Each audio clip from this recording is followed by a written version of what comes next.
返嚟新聞時間，專用氣站嘅車用石油氣嘅價格持續上升，下個月會再加超過1成，咁令到價格喺4個月內咧大升4成左右。係啊，有市區的士團體就話難以負擔，向運輸署申請加價，落旗每程加2蚊。梁素婷報導。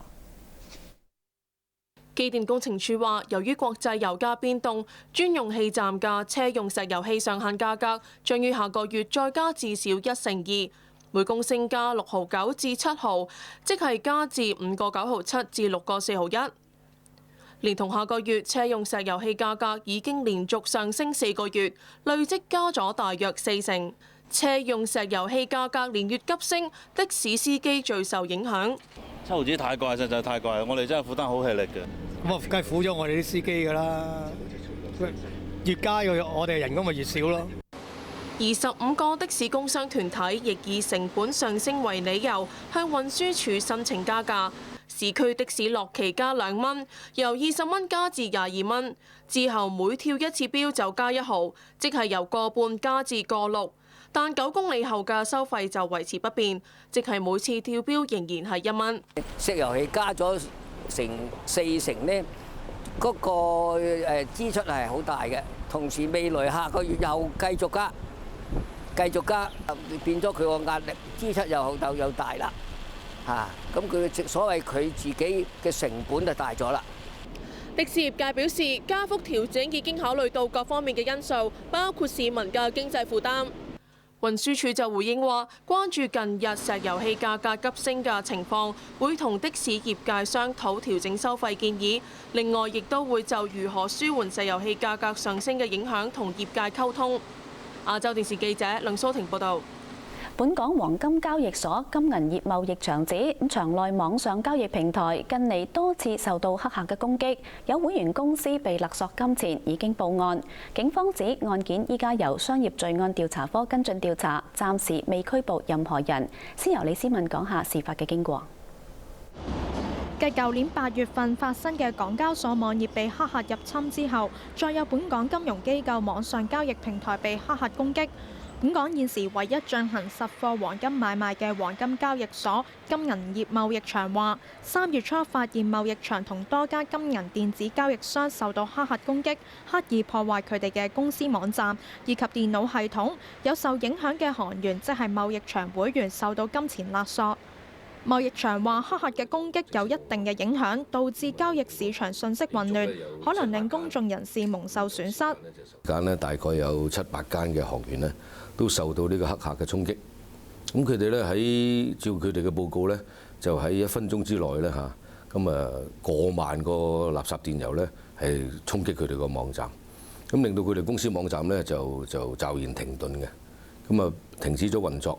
咁公司網站咧即係受到干擾之後咧，會影響到客戶嘅資訊啦。張德熙指黑客嘅攻擊集中喺3月10號之後，由於少咗客戶登入交易平台，所以期間嘅貿易場嘅交易量平均下跌咗1%。但強調貿易場同埋行員嘅電子交易平台已經恢復正常，正在計劃裝置新嘅軟件，提升系統防禦能力。要聘請咗專家。同我哋再研究一套防範嘅措施，即係加強嗰個保安啦。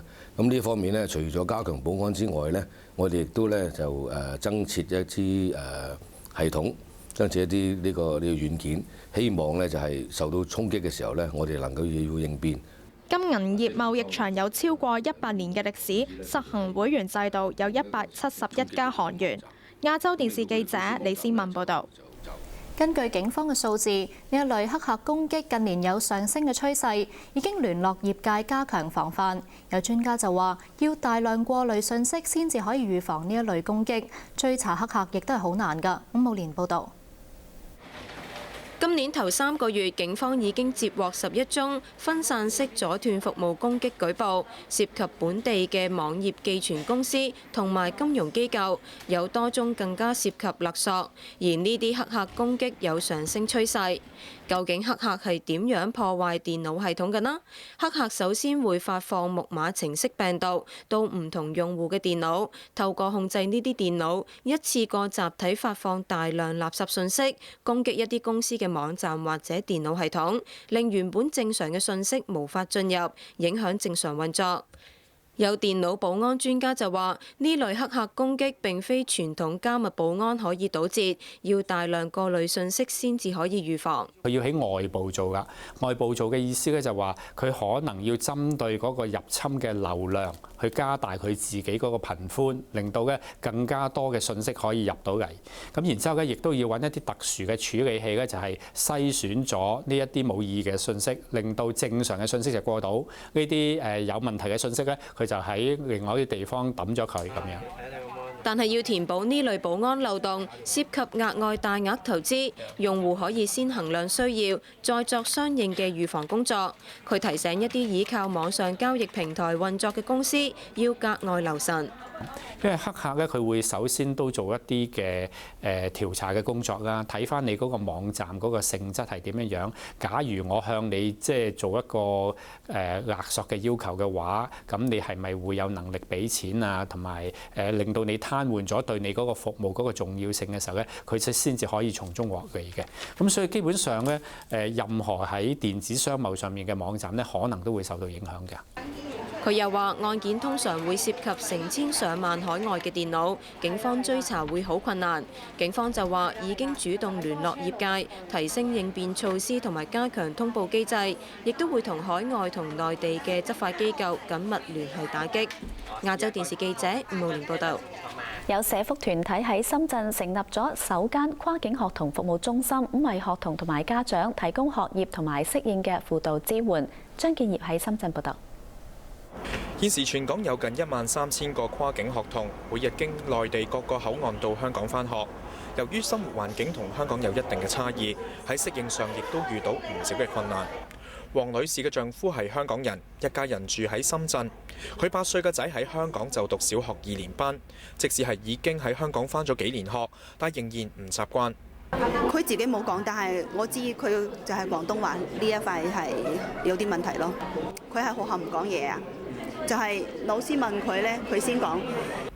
呢間位於羅湖嘅跨境學童服務中心由馬會資助社福團體670萬，喺未來3年舉辦唔同嘅補習班同埋興趣班俾跨境學童參加，亦都為家長開辦講座，講解香港嘅教育情況。因為佢哋放咗學之後呢，就冇得參加香港一啲課後活動啦，同埋一啲即係社區服務嘅一啲活動。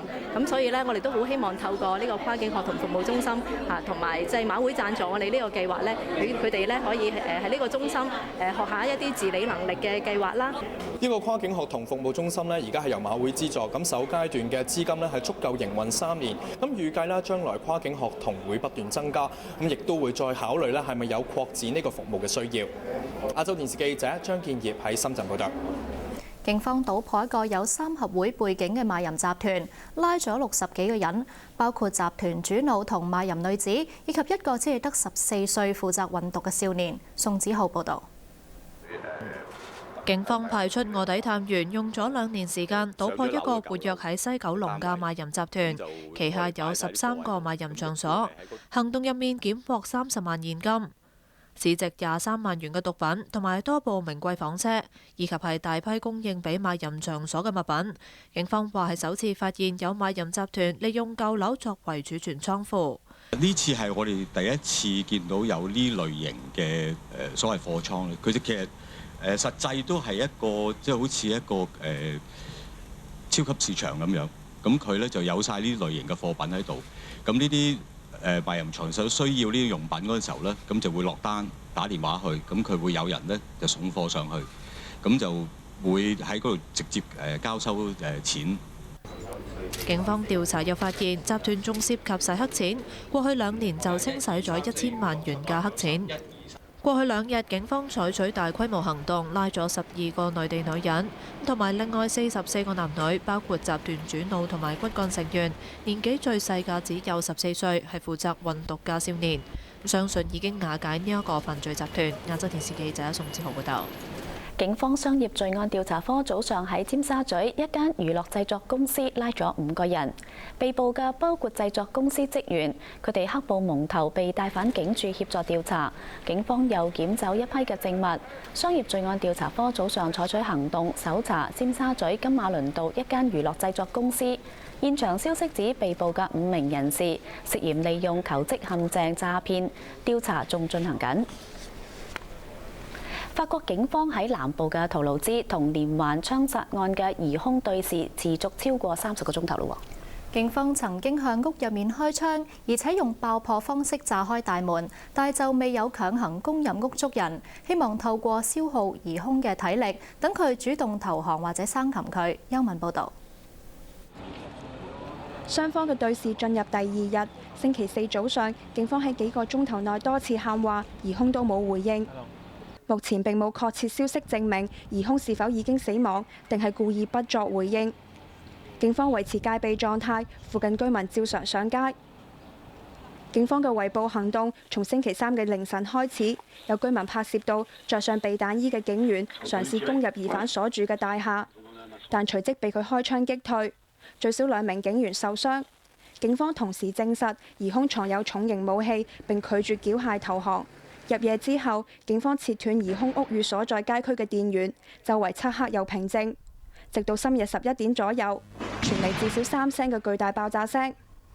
事後警方表示已經爆破公寓大門，並向裏邊掟震撼彈，屋內嘅牆壁炸出大窿，疑兇都先後開咗2槍。法國內政部官員表示，疑兇喺談判過程中話對自己犯下嘅案件毫無悔意，只係遺憾未能展開下一次嘅殺人計劃。又聲言連環槍擊事件目的係要為中東地區被殺害嘅巴勒斯坦兒童報仇，要軍事干預阿富汗內政嘅法國跪地求饒。疑兇梅拉克今年24歲，係阿爾及利亞裔嘅法國公民。佢自稱係阿蓋達組織成員，曾經2次到阿富汗接受武裝組織訓練。而法國國防部亦證實，梅拉克早前曾經申請入伍並通過各項嘅體能測試，後嚟查出梅拉克有偷竊同埋暴力案底，於是拒絕佢嘅申請。近年同梅拉克出身相同，部分嘅法國年輕穆斯林後裔都被阿蓋達組織收納，喺歐洲製造恐怖襲擊，因為佢哋大多獨立犯案並選擇自殺，拒絕投降。今次法國總統薩爾科齊下令要活捉疑兇，係希望通過法律程序進行審判。不過就令到警方同埋梅拉克嘅對峙陷入僵局。亞洲電視記者邱文報道。澳洲頭號通緝犯落網，警方稍後會作出起訴。經過7年嘅追捕，澳洲警方終於緝獲國家頭號通緝犯歸案。佢企圖逃走嘅時候被警犬咬傷。38歲嘅內登係澳洲嘅土著，佢涉嫌槍擊一個警察、謀殺2個人同性侵犯一個未成年少女。因為一直未有落網，警方喺舊年將懸紅提高到25萬澳元，即係接近202萬港元。佢喺05年逃亡之後，一直匿埋喺山區，過住好似動物咁嘅生活，間中就會去到附近嘅農場偷一啲生活必需品。警方根據線報，今朝早去到佢出沒嘅地點圍捕佢。美國俄亥俄州東部有巨石喺山上面碌咗落嚟，擊中咗一間住宅，冇人受傷。姚潤發報導。一粒直徑有7.6米、約有2架私家車長度嘅巨石，喺當地星期2晚由山上面碌落嚟，擊中山邊呢一間屋。屋主一家人正喺屋企睇電視，好彩大石只係擊中車庫以及一啲雜物，因此冇人受傷。屋主形容當時感覺就好似行雷同地震。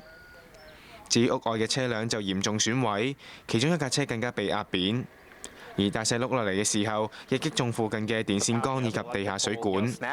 當局話附近不時有沙石碌落嚟，但就好少有咁大。已經暫時疏散附近嘅居民，直至完成評估山坡嘅安全性。亞洲電視記者姚潤發報導。西非國家馬里發生軍人騷亂，一批軍人佔領首都嘅國家電視台，聲稱奪取咗權力。發動騷亂嘅軍人透過電視台發表講話，表示佢哋已經奪取權力，解散政府，重新舉行大選，而且喺首都馬科實施宵禁。呢一批軍人抗議政府鎮壓北方叛亂不力，喺當地時間禮拜三去到總統府遊行，而且演變成騷亂，佔領電視台，又同安全部隊駁火。總統府喺網上發表聲明，強調軍人唔係政變，召開緊急會議商討對策。馬里北部由今年1月開始遭受到武裝襲擊，期間有多個城市爆發過多次大規模示威，抗議政府處理不力。呢節新聞報導完啦，再會。